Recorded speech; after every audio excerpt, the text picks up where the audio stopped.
안녕하세요. 유이타 대표원장 유희진입니다. 오늘의 컨텐츠는 이거 모르고 붙임머리 하면 눈탱이 맞습니다 입니다. 붙임머리라는 시술이 일반 미용처럼 파마, 염색, 커트와는 좀 다른 시술이잖아요. 많은 분들이 접해보지 않은 시술이라서 붙임머리에 대해 모르는 분들이 굉장히 많으시더라고요. 그래서 호갱당하지 않고 올바른 붙임머리 시술을 받으실 수 있도록 제가 도와드리겠습니다. 첫 번째는 시술 전에 수축화에 대해 확실하게 상담하고 진행을 해주세요. 시술 전에 상담 시 스타일 상담만 하는 것이 아닌 가격을 무조건 물어보고 시술을 해야 합니다. 붙임머리를 잘 몰라서 나는 가격표에 나온 대로 18인치 30만 원만 보고 그거를 생각해서 시술을 했는데 결제할 때 보니 60만 원이 나와서 당황하신 분들이 굉장히 많으시더라고요. 또한 내 머리 기장에서 붙임머리를 연장할 경우 얼마나 수축화가 들어가는지 혹은 가격은 대략 어느 정도인지 확실하게 디자이너 분과 상담하고 시술을 하셔야 눈탱이 당하지 않습니다. 더 자세한 설명을 해드리기 전에 수축화가 무엇인지 알려드릴게요. 붙임머리는 한 팩, 유이따는 90가닥, 180 쌍으로 제작이 되어 있는데요. 90가닥으로는 단발 쇼컷 머리를 연장하기에는 턱없이 부족합니다. 그래서 한 팩을 붙이고 수축화로 가닥수를 더 붙여야 하는데요. 이 부분을 바로 수축화라고 합니다. 유이따 기준으로 보통 단발 붙임머리 같은 경우에는 총 들어가는 양이 110가닥에서 130가닥 정도이고 쇼컷 같은 경우는 들어가는 양이 120가닥에서 135가닥 정도 됩니다. 그럼 수축화가 단발은 20가닥에서 40가닥이고 쇼컷은 30에서 45가닥 정도가 되겠죠? 이 부분은 고객님의 두상 모양, 모발숱, 길이, 굵기에 따라 들어가는 양이 달라집니다. 자, 이제 수축화의 개념에 대해서 아셨더라면 여기서 호갱당하지 않은 방법 알려드릴게요. 보통 붙임머리 샵에서 수축화를 하는 방법은 두 가지가 있습니다. 어떤 곳은 횟수로 추가하는 경우가 있고요. 또 하나는 가닥수로 추가하는 방법이 있어요. 횟수로 하는 곳은 예를 들면 1회에 10가닥, 5만원 이렇게 정하는데요.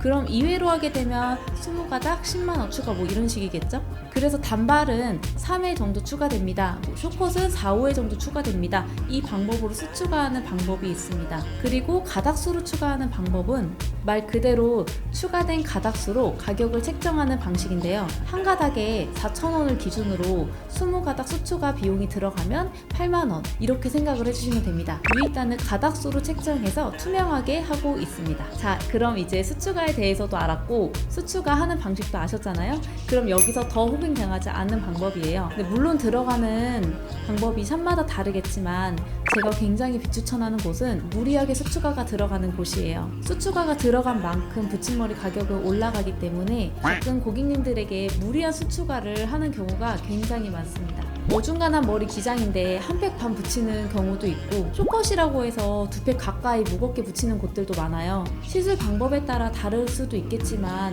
충분히 적은 양을 붙이고도 티 안 나게 할 수 있는 방법이 너무나도 많은데 수축화를 무리하게 하는 곳은 웬만하면 피해주세요. 붙임머리 시술하시기 전에 수축화에 대해서 꼭꼭 물어보시고 시술 받으시기를 정말 추천합니다.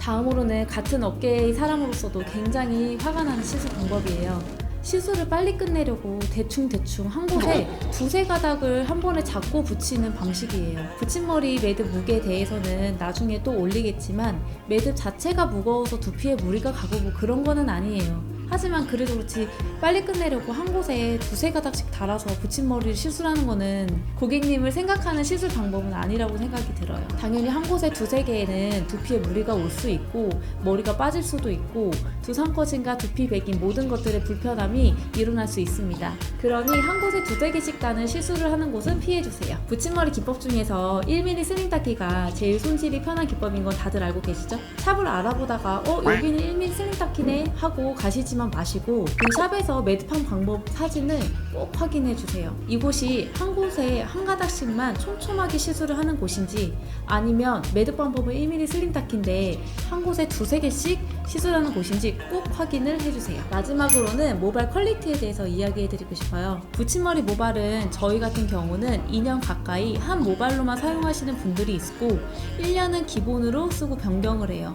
이유는 저희는 최고급 S급으로만 만들어진 모발이라서 모발 유지력이 굉장히 오래갑니다. 하지만 모발이 안 좋은 거라면 3개월 정도밖에 유지가 안 돼요. 레미모, 일반모로 생각을 해주시면 되는데요. 이 모발들의 특징은 시술 받을 때는 잘 몰라요. 공장에서 매직기로 쫙쫙 펴져서 나오기 때문에 샴푸를 하면 그때 모발이 어떤지를 느낄 수가 있어요. 샴푸를 하고 나서 머리가 처음과는 다르게 2배 이상으로 부푼다거나 빗질이 잘 안 되거나 웨이브처럼 곱슬머리가 되거나 엉킨다면 그 모발은 레미모, 일반모일 가능성이 큽니다. 모발이 안 좋을 경우 빗질이 잘 안 될 거고 부해져서 손질이 어려워요.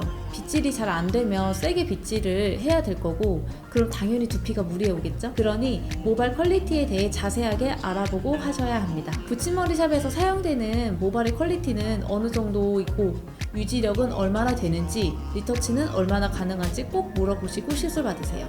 만약에 유지력이 3개월에서 6개월이고 리터치는 1, 2회만 된다고 하면 그 모발은 일반모, 레미모로 생각을 해주시면 되고 유지력이 1년 이상에서 2년, 리터치는 4회에서 6회 이상이라고 하면 좋은 퀄리티 모발을 사용하는 곳으로 생각을 해주시면 됩니다. 자, 이렇게 붙임머리샵에서 눈탱이 당하지 않는 방법을 알려드렸습니다. 제가 나서서 붙임머리에 대해 자세하게 알려드린 이유는 우리 고객님들이 붙임머리에 대한 인식이 좋아졌으면 하는 바람이었어요. 처음 시술했던 기억이 좋지 않다면 붙임머리에 대한 인식이 안 좋을 수밖에 없잖아요. 그래서 우리 고객님들이 투명한 붙임머리 방법으로 시술 받으셨으면 하는 바람에서 이렇게 콘텐츠를 찍게 되었는데요. 혹시 더 궁금하신 내용이 있다면 댓글 남겨놔 주시고 붙임머리에 대해 자세한 정보 많이 올릴 테니까 구독과 좋아요 많이 눌러주세요. 감사합니다.